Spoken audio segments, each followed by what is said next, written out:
I want to talk today about the power of language. We've heard a lot of talk recently about NLP, neuro-linguistic programming, which is used to influence people. I'm not an expert on this, but I have noticed over the years that the global elite habitually use sound bites to gain power over the people and to influence the way they behave. When Mrs. Thatcher came to power, there was a sea change in British society. All of a sudden, it became fashionable to have loads of money. It didn't matter what methods you used to enrich yourself. If you made money, that was all that mattered. This paved the way for extremes of materialism, a huge expansion of banking greed, deregulation of every industry, the export of all our jobs abroad, and shameless reliance on credit.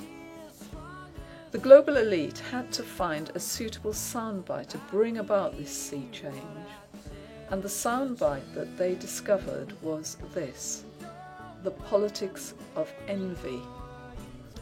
In the 80s, this was trotted out repeatedly in Britain to make anybody who was critical of the worship of wealth feel ashamed and embarrassed about their views.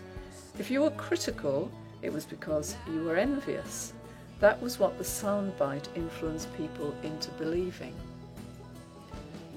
Some were still uneasy, and so a new soundbite was invented to placate them and make them feel that excessive wealth would not be a problem. This was the term trickle-down effect.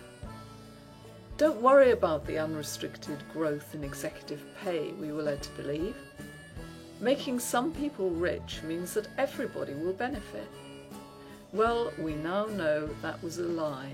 The gap between the rich and the poor has increased substantially since the 80s. So, what are the sound bites which have been used in more recent times? Let's just take two examples. Gold-plated pensions has been hammered out by the press relentlessly over the past decade or so. This refers to final salary pensions, which, in the absence of inflation, would give pensioners a small but useful pension. The average teacher's pension is £10,000 a year, hardly enough to live on, and certainly not gold-plated, but more than the annuity-based pensions in the private sector, which are a complete rip-off. Annuity-based pensions lose out, firstly because all the duff deals are dumped in these pension funds. Secondly, huge amounts of money are siphoned off in administration costs. Thirdly, the rate which you are paid depends on bond yields at the time you purchase your annuity, and the bankers have made sure that bond yields are low at a time when the baby boomers retire. To cap it all, as if they had not been ripped off enough, annuity pensioners can typically only take a quarter of their fund when they cash in their annuity. The rest will be paid drip by drip over many years, ensuring that inflation will completely destroy the purchasing power of 3/4 of the fund. So, because annuity pensions are a complete fraud and rip-off, final salary pensions look to be a good deal, but only by comparison.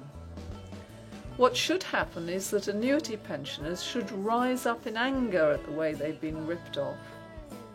But of course the global elite couldn't have that.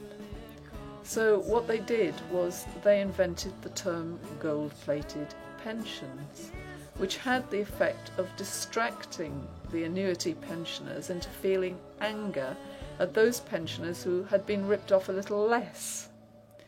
This is the type of manipulation which sound bites like gold-plated pensions can deliver.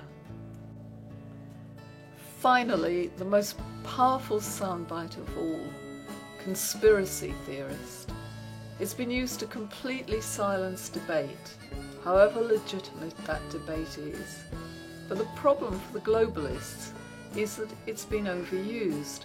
It has now become a subject of jokes, because more and more of the so-called conspiracy theorists have been shown to be right after all. And so As Dr. Paul Craig Roberts commented in one of his recent interviews, the word conspiracy theorist is now being seen as a badge of honour. To be a conspiracy theorist means that you think for yourself. You have common sense.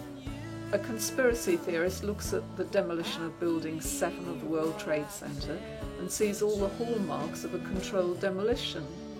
A conspiracy theorist looks at skies like this and sees that they weren't caused by condensation from planes.